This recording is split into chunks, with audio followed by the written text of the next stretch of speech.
tercer grado. El problema es que la gente ya no quiere eso, o sea, han abusado.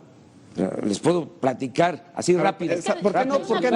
No, pero es muy interesante esto. Hay un acuerdo es muy ahí. interesante. Mire, un negocio de arriba, ¿sí? Ancira, tenía una planta de fertilizante, ¿sí? En Pajarito, de las que privatizó Salinas. Le llegó la planta Ancira, se privatiza. Ahora con el gobierno del presidente Peña se decide comprar la planta. La compró Pemex. La compró Pemex. Sí. Por encima. Estaba convertida en chatarra. En chatarra. Costaba cuando mucho 50 millones de dólares por el terreno. 800. Sí. Pagaron 500 millones de dólares. O sea, estamos hablando de negocios. Es que hay un acuerdo sobre el tema de la corrupción. Arriba Sobre ese tema hay un acuerdo. De corrupción. Sí, de impunidad. Pero no los va a perseguir, candidato. No, es que hay un Entonces, acuerdo. Dijo que no los va a perseguir. Vamos a acabar con la corrupción, vamos a acabar con la comunidad, con la impunidad. ¿Pero cómo? Y claro que los mexicanos todos, sí, la mayoría de los mexicanos está de acuerdo. Totalmente. Ahora, el que hace esos negocios, sí, es el que hace esos jugosos negocios al amparo del poder público, que se han hecho inmensamente ricos, sí, pues claro que no quieren el cambio, o sea, los comprendo. Pero no los va a ¿Cómo? ¿Pero cómo? A ver, No los voy a perseguir, por favor. porque no es mi fuerte, Espérame. Candidato. la venganza, y porque lo que queremos, sí, es sacar a México del atolladero en que lo han metido. Vamos a iniciar una etapa nueva en la vida pública del país. A ver, candidato. ¿Pero cómo? Denis tiene otra pregunta en ese mismo tema. En el tema de la corrupción, y que creo que ahí sí hay una cosa. A ver. Del otro lado, Andrés Manuel López Obrador dice, están cometiendo el atraco del siglo. Carlos, una mentira, aunque se repita 100 veces, no será verdad. Esto no es un atraco. Un atraco es quien propone endeudar a los mexicanos. Un atraco implica regresar a aquellas historias que nos tocaron inclusive a nosotros, en donde los mexicanos nos endeudamos, se cayó el precio del petróleo y todas las familias sufrieron. Pemex ya no puede seguir endeudándose. Hay que cambiar nuestra historia por historias de éxito para las familias mexicanas. ¿Está quebrado Pemex? Pemex tiene unas finanzas endebles, Carlos. ¿Y por qué? Porque, si me permites hacer el contexto, en los últimos 10 años Pemex ha pasado de producir en su pico 3.3 millones de barriles a producir 2.5 millones de barriles diarios. ¿Por qué? Porque ya no hay petróleo abajo. Carlos, inclusive en gas. Hoy en día México es un importador neto de gas. 33% del gas que consumimos en nuestro país es importado. Estamos en riesgo de convertirnos en importadores netos de energía. Esto no es justo para nuestras siguientes generaciones. Tenemos la oportunidad de cambiarlo a través de incrementar nuestra producción y, sobre todo, transformar hidrocarburos en empleos. Hasta ahí. Pero hay más, ¿eh? Pero bueno, ya después lo vemos. Pero el artículo...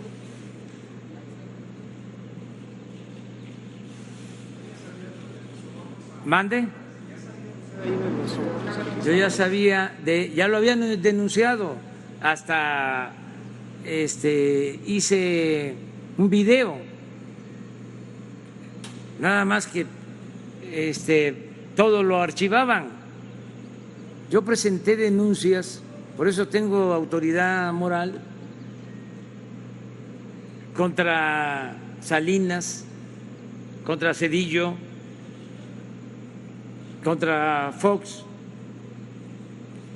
contra Calderón, contra Peña Nieto, denuncias formales, sobre todo por la entrega de los bienes de la nación, los bienes del pueblo a particulares, por las privatizaciones y por la corrupción. En aquel entonces se tenía que buscar la forma de acusarlos por traición a la patria, porque de acuerdo a la Constitución, y eso lo tenemos que modificar, a los presidentes solo se les puede juzgar por traición a la patria. Entonces, miren lo que escribió hace 3 días, léelo, ¿no? Carlos Loret de Mola. No, es muy interesante lo que estamos viviendo, pero a mí me llama la atención porque es bastante creíble lo que dice. Yo por ahí escuché de que les había costado comprar la reforma energética, creo que 1.200 millones de pesos. Y como lo plantea él,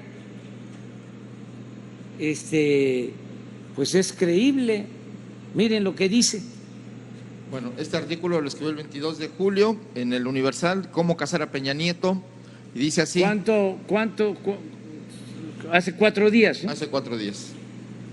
Enrique Peña Nieto solía hacer amarres en su propia oficina, con gobernadores o con legisladores de mayor perfil. Votos a cambio de recursos presupuestales con margen de discrecionalidad para que a la hora de ser asignados generaran una comisión, entre comillas. Concluida la negociación, levantaba el teléfono rojo de la oficina presidencial de Los Pinos y muchas veces incluso giraba la instrucción directamente a Fernando Galindo, su subsecretario de Egresos de Hacienda. Dale tantos millones a tal o a cual y punto. Lo que seguía era una minuciosa operación para darle forma legal al asunto. El papeleo, pues, para guardar las apariencias. Esa minuciosa operación era llevada a cabo por un hombre que fue asesinado hace 2 meses en Morelos. La Fiscalía Local apuntó que fue un crimen pasional. Nadie como Isaac Gamboa Lozano, quien el sexenio pasado se desempeñó como titular de la Unidad de Política y Control Presupuestal de Hacienda, para hacer una radiografía de cómo funcionaba la corrupción al más alto nivel. A cambio de los votos del Congreso, legisladores y gobernadores recibían manga ancha para etiquetar, entre comillas, recursos del presupuesto federal hacia alguna obra pública que quisieran, y de esa obra ellos se quedaban con una tajada.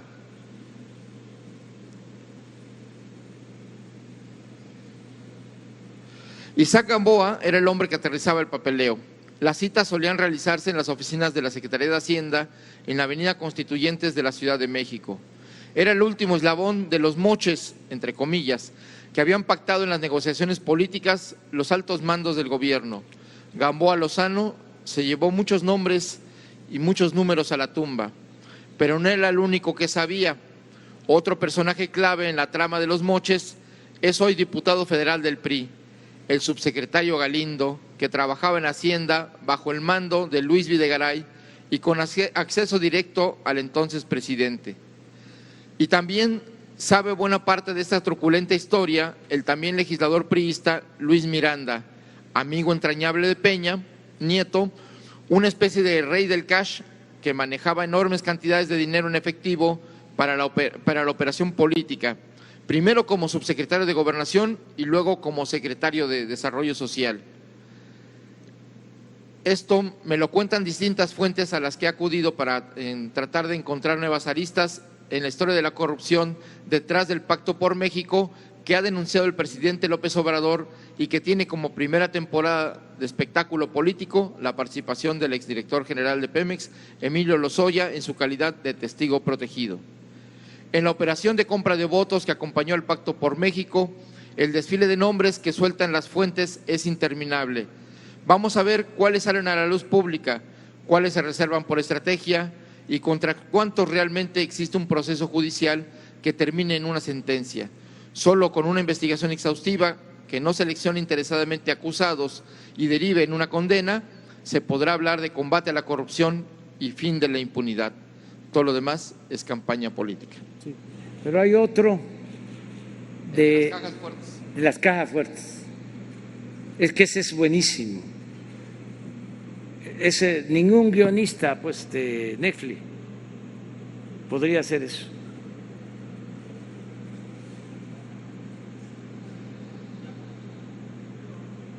¿Cuándo se sabía esto? El pueblo. Ahora Loret se volvió Bueno, este es un día antes, paladín, o sea, hace 5 días. De la verdad. A ver.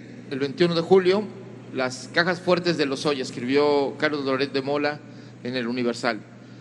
Lo importante de esos departamentos, los de Lozoya, eran sus cajas fuertes.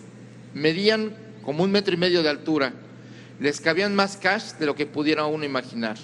Las cajas fuertes estaban en departamentos de la zona de Polanco, en la Ciudad de México, y solo se abrían bajo las órdenes de Froilán Gracia García, brazo derecho del entonces director general de Pemex, Emilio Lozoya.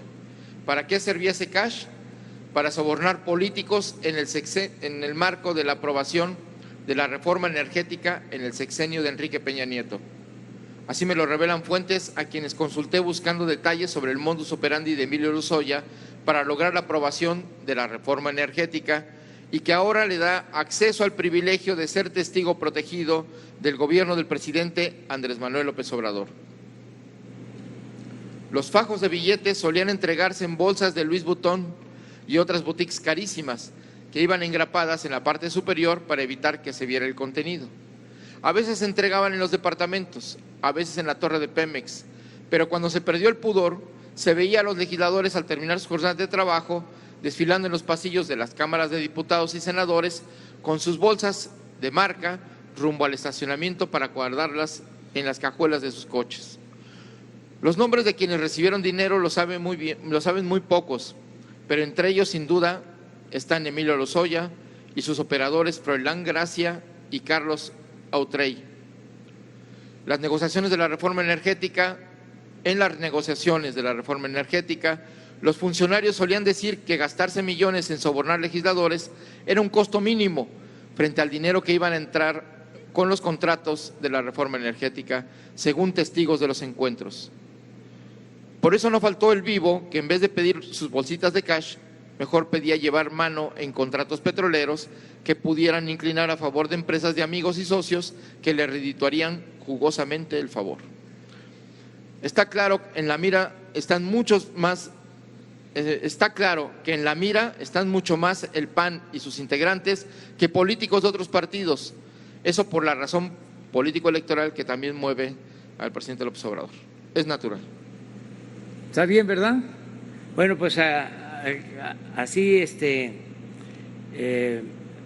está esta historia, continuará.